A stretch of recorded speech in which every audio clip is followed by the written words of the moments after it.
오늘 우리가 함께 나누는 말씀은 신약 성경 마태복음 5장 17절부터 20절까지의 말씀입니다. 이 말씀은 예수님께서 율법에 대해 어떻게 생각하시는지를 분명하게 밝히신 중요한 선언입니다. 많은 사람들이 예수님께서 율법을 부정하신 것으로 오해하지만 예수님은 율법을 폐하러 오신 것이 아니라 오히려 완전하게 하러 오셨다고 말씀하십니다. 이러한 예수님의 말씀은 우리에게 큰 질문을 던집니다. 그렇다면 율법은 과연 무엇이며 예수님은 왜 율법을 완전하게 하려 오셨다고 하셨는가 하는 것입니다. 우리가 성경을 읽다 보면 율법에 대해 긍정과 부정의 이미지가 뒤섞여 혼란스러울 때가 많습니다. 예수님은 서기관과 바리새인들을 향해 독사의 자식이라고 꾸짖으셨고 회칠한 무덤이라고 하셨으며 그들의 율법주의를 철저히 경계하셨습니다.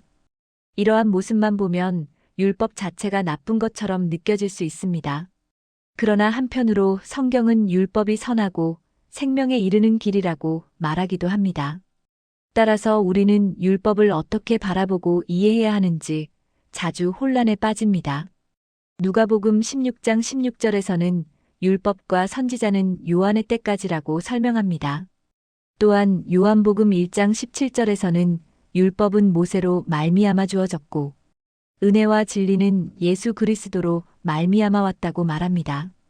이런 말씀들 때문에 많은 사람들은 율법의 시대는 구약으로 끝났고 신약은 은혜의 시대가 되어 율법은 더 이상 중요하지 않다고 생각하기도 합니다. 그러나 예수님께서는 산상수훈의 서두에서 분명하게 말씀하십니다. 율법을 폐하러 온 것이 아니라 완전하게 하려 오셨다고 선언하십니다. 예수님의 이 말씀이 율법을 대하는 우리의 관점을 바로잡아줍니다. 그렇다면 율법이란 무엇입니까? 유대인이 사용하는 율법의 개념은 여러 단계로 구성되어 있습니다. 이를 이해하면 성경 속 율법에 대한 긍정과 부정이 왜 동시에 존재하는지 명확하게 알 수 있습니다. 유대인들이 말하는 율법의 가장 기초는 십계명입니다. 하나님께서 모세에게 직접 주신 10가지 계명으로 율법의 뼈대이자 근본입니다. 두 번째는 모세오경입니다. 창세기, 출애굽기, 레위기, 민수기, 신명기의 5권으로 십계명의 정신을 하나님께서 직접 풀어주신 말씀입니다. 그래서 유대인들은 이 5권을 특별히 율법서라고 부릅니다. 세 번째는 예언서입니다. 구약의 선지자들이 하나님의 뜻을 전하고 백성들을 하나님의 길로 돌이키기 위해 전한 말씀들입니다. 유대인들은 이 예언서까지 포함해 율법과 선지자라고 부르며 구약 전체를 율법의 큰 범주 안에 넣어 이해합니다. 문제는 네 번째 범주인 구전율법입니다. 구전율법은 서기관들이 율법을 일상에서 적용하기 위해 해석하고 정리한 수많은 규칙들입니다. 안식일에 몇 걸음 이상 걸어가면 안 되는지, 어떤 일을 하면 노동이 되는지, 무엇을 들면 안 되는지 등의 세부 규정들이 여기에 포함됩니다. 그 양은 너무 방대했고 지역마다 다르게 전해지기도 했습니다. 이 구전율법이 주후 200년경에 하나로 묶여 미슈나라는 방대한 책이 되었습니다. 예수님 당시에도 이 구전율법이 유대 사회에 깊이 뿌리내려 있었고 서기관과 바리새인들은 이 규정들을 철저하게 지키며 사람들에게도 지키도록 강요했습니다. 예수님이 가장 강하게 책망하신 것이 바로 이 구전율법이었습니다. 예수님은 사람을 얽매고 짐을 지우는 규칙들, 사랑과 자비 없이 외적인 행위만을 강조하는 율법주의를 꾸짖으셨습니다.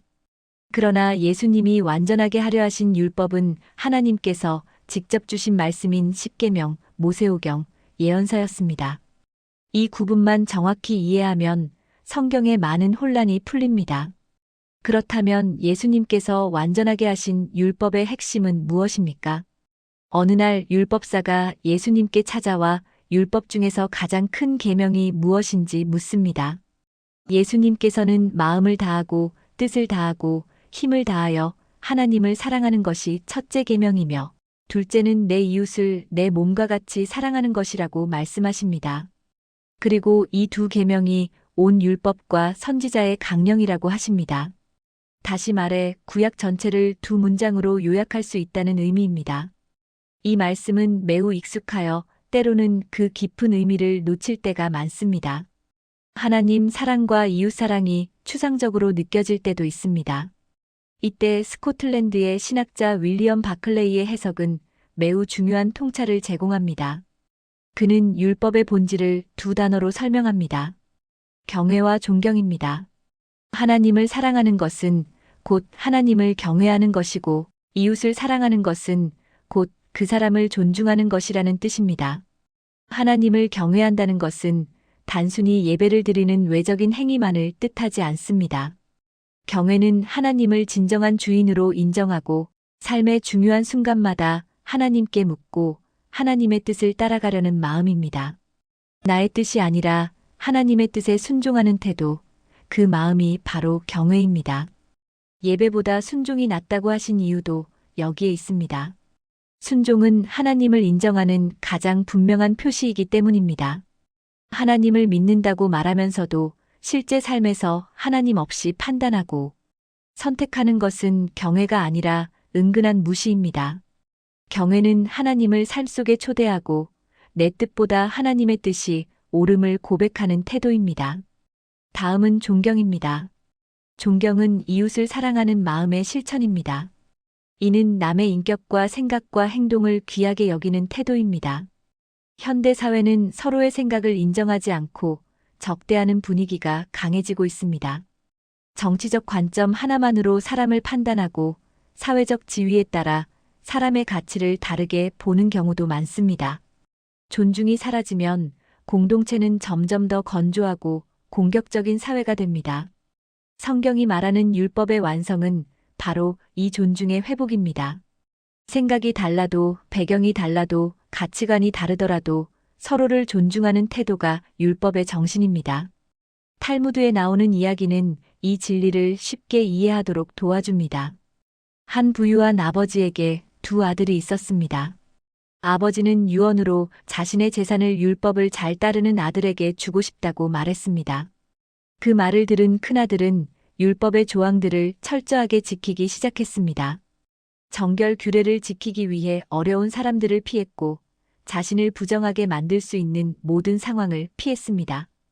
표면적으로 보면 그는 완벽한 율법 준수자였습니다. 그러나 그는 자비와 긍휼의 마음을 잃었습니다.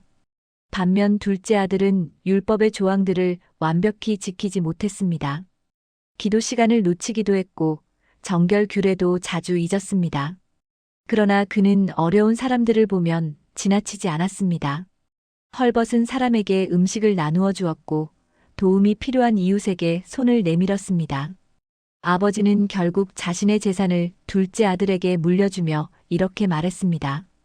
큰아들은 율법을 지켰지만 둘째 아들은 율법의 뜻을 이해했다. 하나님께서 기뻐하시는 것도 바로 이러한 삶입니다. 율법의 조문을 지키는 것보다 율법의 마음을 실천하는 삶입니다. 마태복음 5장 19절에서 예수님은 천국에서 큰 자가 누구인지 말씀하십니다. 계명의 작은 것 하나라도 버리지 않고 행하며 가르치는 자가 큰 자라고 하셨습니다. 여기서 말하는 계명은 하나님을 경외하고 이웃을 존중하라는 율법의 본질입니다. 이 말씀은 율법을 삶으로 실천하는 사람이 하나님 나라에서 귀히 여김을 받는다는 의미입니다. 오늘 우리의 현실을 돌아보면 하나님을 경외하는 마음이 점점 약해지고 있는 시대를 살고 있습니다. 사람들은 하나님을 말로는 고백하지만 실제로는 자신의 생각과 판단이 더 앞설 때가 많습니다. 하나님을 찾지 않고 하나님께 묻지 않는 삶이 많아지고 있습니다. 또한 이웃을 존중하는 마음도 점점 약해지고 있습니다. 사회적 약자들이 보호받지 못하고 서로의 다른 의견을 용납하지 않는 분위기가 확산되고 있습니다. 이런 사회에서는 사랑과 연대가 무너집니다. 하나님께서 우리에게 요구하시는 것은 단순합니다. 하나님을 경외하고 사람을 존중하는 것입니다. 이것이 율법의 완성이며 예수님께서 몸소 보여주신 삶입니다. 우리가 이 두 가지를 기억하고 실천한다면 하나님의 뜻을 이루는 삶이 될 것입니다. 하나님은 그런 사람들을 기뻐하시며 천국에서 큰 자로 인정하실 것입니다. 오늘의 말씀을 마음에 깊이 새기고 하나님께서 기뻐하시는 경외와 존중의 삶을 살아가는 우리가 되기를 바랍니다. 오늘도 주변 사람들을 존중하는 삶이 살아가시길 바랍니다. 구독과 좋아요는 저에게 은은한 위로가 됩니다.